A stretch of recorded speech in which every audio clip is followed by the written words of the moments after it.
Hi పిల్లలు, అమ్మమ్మ కథలకు స్వాగతం. మనం సత్యహరిశ్చంద్రుడి కథ చెప్పుకుంటున్నాం కదా. ఇవాళ లాస్ట్ పార్ట్ అనమాట. మనం ఎంతవరకు చెప్పుకున్నాము? ఆవిడేమో చంద్రమతి దేవేమో బ్రాహ్మణుడి ఇంట్లో కొడుకుతో పాటు దాసీగా పనిచేస్తూ ఉంటుంది. ఈ సత్యహరిశ్చంద్రుడేమో కాటి కాపరిగా పనిచేస్తూ ఉంటాడు కదా. ఒకసారి ఏమవుతుందంటే, ఈ బ్రాహ్మణుడు ఈ లోహితాసుడిని మిగిలిన పిల్లలతో పాటు అడవికి వెళ్ళి సమిధలు తీసుకురండి అని పంపిస్తాడు. ఈ లోహితాసుడు సరే అని చెప్పి ఆ మిగిలిన బ్రాహ్మణుడి పిల్లలతో కలిసి అడవికి వెళ్తాడు. అడవికి వెళ్ళి ఆ సమిధలన్నీ ఏరుకుని ఇంటికి తిరిగి వస్తూ ఉంటారనమాట. సాయంకాలం అయిపోతుంది, ఇంటికి తిరిగి వస్తూ ఉంటారు.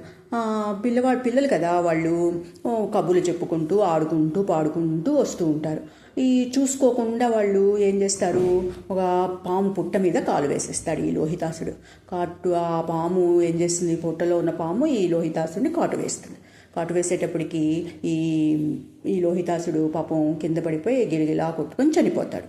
ఇదంతా పిల్లలు చూస్తారు. చూసి వాళ్ళకి చాలా భయం వేసేస్తుంది అనమాట. భయం వేసేసి గబా గబా పరిగెత్తుకుంటూ ఇంటికి వెళ్ళి చంద్రమతికి చెప్తారు. అమ్మ ఇలా లోహితాసుడిని పాము కాటేసింది, అతను నురుగు కక్కుకుంటూ చనిపోయాడు అని చెప్పి పాపం వాళ్ళు ఏడుస్తూ చెప్తారు. చెప్పేటప్పటికి ఆవిడ కంగారుగాను ఏడుస్తూ అడవికి పరిగెత్తుతుంది. అప్పటికే సాయంకాలం అయిపోయింది కదా, చీకటి పడుతూ ఉంటుంది. ఆమె ఏం చేస్తుంది, తన లోహితాసుని వెతుక్కుంటూ అడవిలో ఏడుస్తూ తిరుగుతూ ఉంటుంది. అలా తిరుగుతూ ఉండగా ఒక చోట ఈ పాము పుట్ట దగ్గర ఈ పిల్లవాడు చనిపోయి కనిపిస్తాడు. కనిపించేటప్పటికి పాపం ఆవిడ ఆ పిల్లవాడిని చూసి, అయ్యో నీకు ఎంత దుర్గతి పట్టిందిరా, నువ్వు ఒక చక్రవర్తి కొడుకువి, ఆయన నీకు ఎంత దుర్గతి పట్టింది నాయన అని చెప్పి ఏడుస్తూ ఆ చంటి పిల్లవాడిని తీసుకొని శ్మశానానికి వెళ్తుంది. ఆ చీకట్లో శ్మశానంలో ఆ పిల్లవాడిని పెట్టుకొని పాపం ఏడుస్తూ ఉంటుంది. ఆ ఏడుపు విని ఆ కాపలాగా ఉన్న హరిశ్చంద్రుడు, ఎవరమ్మా నువ్వు ఇంత రాత్రి సమయంలో ఏడుస్తూ ఉన్నావు, ఇక్కడ ఎవరిని దహనం చేయటానికి వచ్చావు, ఇక్కడ డబ్బులు కడితే కానీ దహన కార్యక్రమాలు చేయటానికి కుదరదు, మా యజమాని ఒప్పుకోడు, డబ్బులు కడితే కానీ ఇక్కడ ఏ కార్యక్రమాలు చేయడానికి వీలు లేదని చాలా ఖచ్చితంగా చెప్తాడనమాట.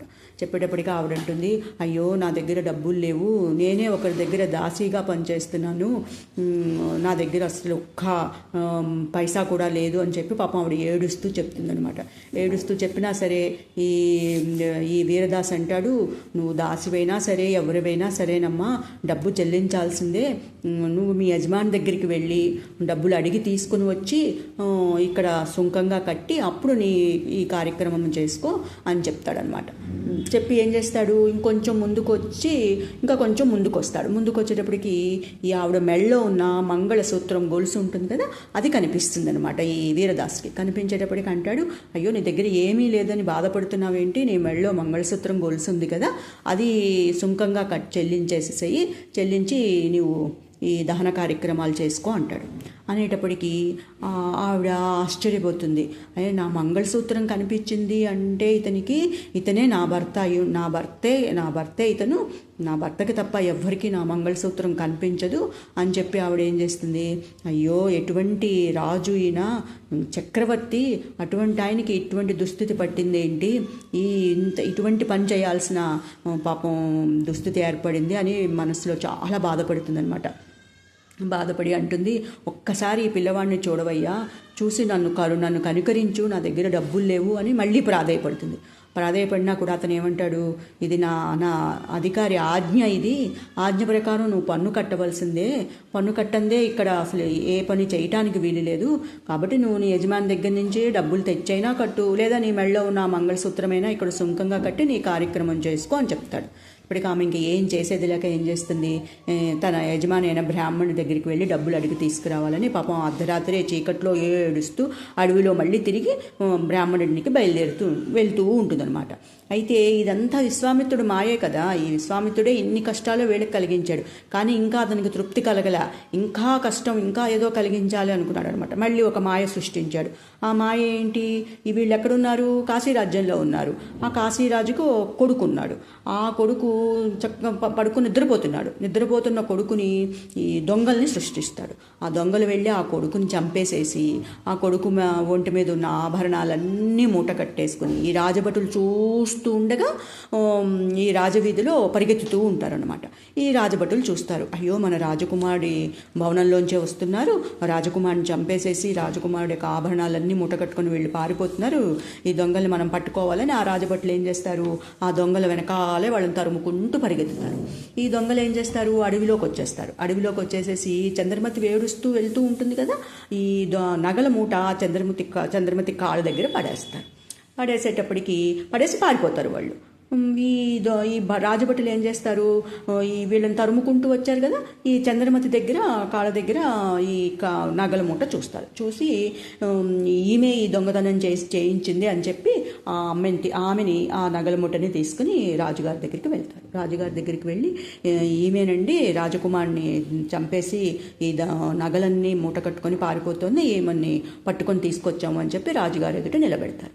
రాజుగారికి చాలా కోపంగా ఉంటుంది, చాలా బాధగా కూడా ఉంటుంది. ఎందుకంటే కొడుకు చనిపోయాడు అని చెప్పి చాలా బాధపడుతూ ఉంటాడనమాట. ఇంకా ఆ బాధలోనూ ఆ కోపంలోనూ ఇంకా ఏమీ విచారించడు.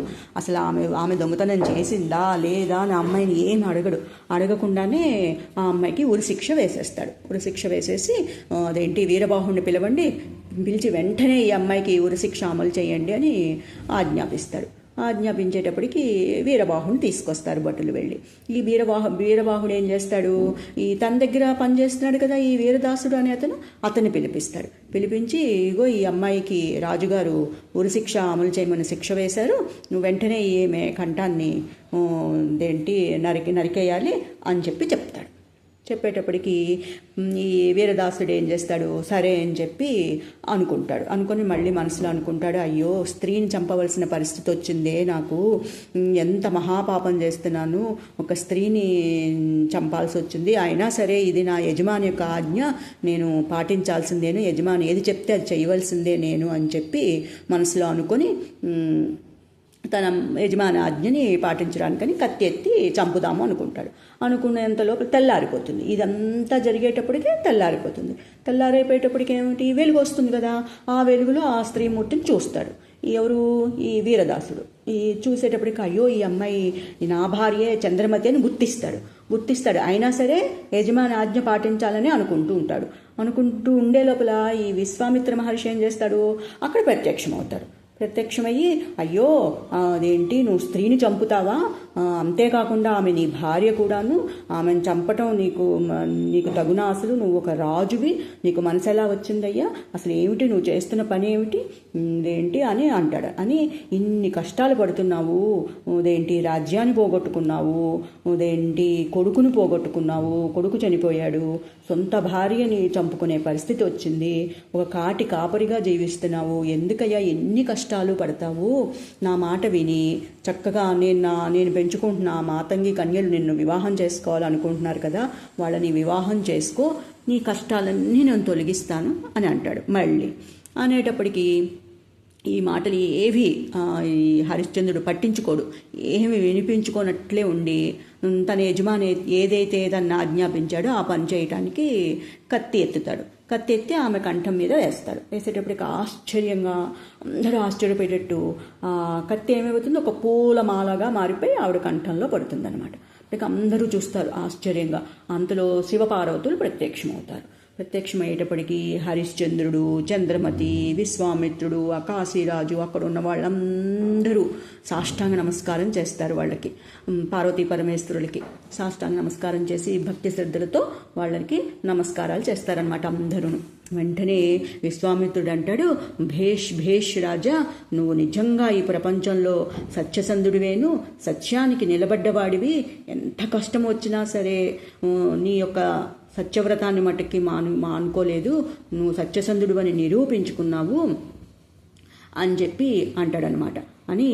అంటాడు, నీకు ఇలా ఎందుకు జరిగిందో తెలుసా, అసలు నాకు వశిష్ఠ మహామునికి ఇంద్రసభలో ఒక వివాదం జరిగింది, ఆ వివాదంలో ఇదంతా చేయవలసి వచ్చింది, ఈ వివాదంలో నీకు మళ్ళీ నువ్వు సత్యసంధుడివి అని ప్రపంచానికి తెలియచేయటం కోసమే మేము ఇంత మాయ సృష్టించాల్సి వచ్చింది. నువ్వే గెలిచావు, నువ్వు సత్యసంధుడివేను అని నిరూపించబడ్డావు, నీ రాజ్యాన్ని నువ్వు తీసుకో, నువ్వే ఏలుకో అని అంటాడనమాట. అనేటప్పటికీ హరిశ్చంద్రుడు అంటారు, ఇదేంటి, నాకు ఏ రాజ్యము అక్కర్లేదు మునీశ్వర, నేను తీసుకోను, మీకు ఇష్టమైన వాళ్ళకి మీరు ఆ రాజ్యాన్ని ఇచ్చేసేసుకోండి, నాకు ఆ పరమేశ్వరుడు యొక్క దర్శన భాగ్యం కలిగింది, అదొక్కటి చాలు, నాకు ఇంకేమీ అక్కర్లేదు నాకు అంటాడు. అనేటప్పటికీ ఈ విశ్వామిత్రుడు అంటాడు, నాకు ఇష్టమైన వాడివి నువ్వేను, అందుకే నీకే ఇస్తున్నాను, అదేంటి ఈ రాజ్యం నువ్వే నీ రాజ్యాన్ని నువ్వు తీసేసుకో అంటాడు. నీ ప్రజలు నీ కోసం ఎదురు చూస్తున్నారు అని చెప్పి అంటాడు. అనేటప్పటికీ అతను ఇష్టపడడు, సత్యహరిశ్చంద్రుడు మళ్ళీ ఇచ్చిన రాజ్యాన్ని మళ్ళీ తీసుకోవడానికి ఇష్టపడకపోయేటప్పటికీ అతని గురువు ఉంటాడు కదా వశిష్ఠ మహాముని, అతను కూడా అక్కడికి వస్తాడు. వచ్చి, రాజా తీసుకో, నేను గురువుగా నేను చెప్తున్నాను నీకు, నీ రాజ్యాన్ని నువ్వు తీసుకొని ప్రజల్ని చక్కగా ధర్మ మార్గంలో పరిపాలించు అంటాడు. అనేటప్పటికీ గురువు గారు చెప్పారు అని చెప్పి సత్యహరిశ్చంద్రుడు సరే అని చెప్పి ఆ రాజ్యాన్ని తీసుకోవటానికి ఒప్పుకుంటాడు. ఒప్పుకునేటప్పటికీ పరమేశ్వరుడు ఏం చేస్తాడు, లోహితాసుడిని, కాశీరాజు కుమారుని కూడా బ్రతికిస్తాడు. మొత్తం ఈ భూభాగాన్ని మొత్తానికి ఇతని చక్రవర్తిని చేసి పట్టాభిషేకం చేసి అక్కడి నుంచి శివపార్వతులు మాయమైపోతారు. ఈ సత్యహరిశ్చంద్రుడు ప్రజలు, మంత్రులు, సామంతరాజులు, ఈ మునిశ్రేష్ఠులు, గురువులు, పండితులు వీళ్ళందరూ వెంటరాగా ఈ హస్తినాపురానికి హరిశ్చంద్ర మహారాజు, హస్తినాపురం కాదు అదేంటి అయోధ్య రాజ్యం కదా అయింది, అయోధ్య రాజ్యానికి ఈ భార్య చంద్రమతితోనూ కుమారుడు లోహితాసుడితోనూ అయోధ్య నగరానికి వస్తారు. వచ్చి అక్కడ ధర్మ మార్గంలో ప్రజల్ని పరిపాలిస్తారు. హరిశ్చంద్ర చక్రవర్తిగా అతను ఎంతో కీర్తి పొందుతాడనమాట. సరేనా? ఈ కథలో హరిశ్చంద్రుడు చక్రవర్తి లాగా మనం ఇప్పటి కాలంలో ఉండలేం. ఎందుకంటే ఇంత ఇటువంటి కాలంలో అంత నిజాయితీగా అంత సత్యవంతుడిగా ఉండలేమన్నమాట. అయినా కూడా సాధ్యమైనంత వరకు చీటికి మాటికి అబద్ధాలు చెప్పకుండా నిజాయితీగా ఉండటానికి ప్రయత్నిద్దాం. సరేనా? మరి అంతేకాకుండా ఎవరైనా నిజాలు మాట్లాడితే అబ్బో చూడండిరా వాడు సత్యహరిశ్చంద్రుడు అన్నలాగా ఉన్నాడు అని అగతాలు చేసే రోజులు ఇవి. అందుకని మనం అంత నిజాయితీగా ఉండలేం కాబట్టి మనం అబద్ధాలు చెప్పకుండా నిజాయితీగా ఉండటానికి ప్రయత్నిద్దాం. సరేనా? మరి బాయ్ బాయ్, గుడ్ నైట్.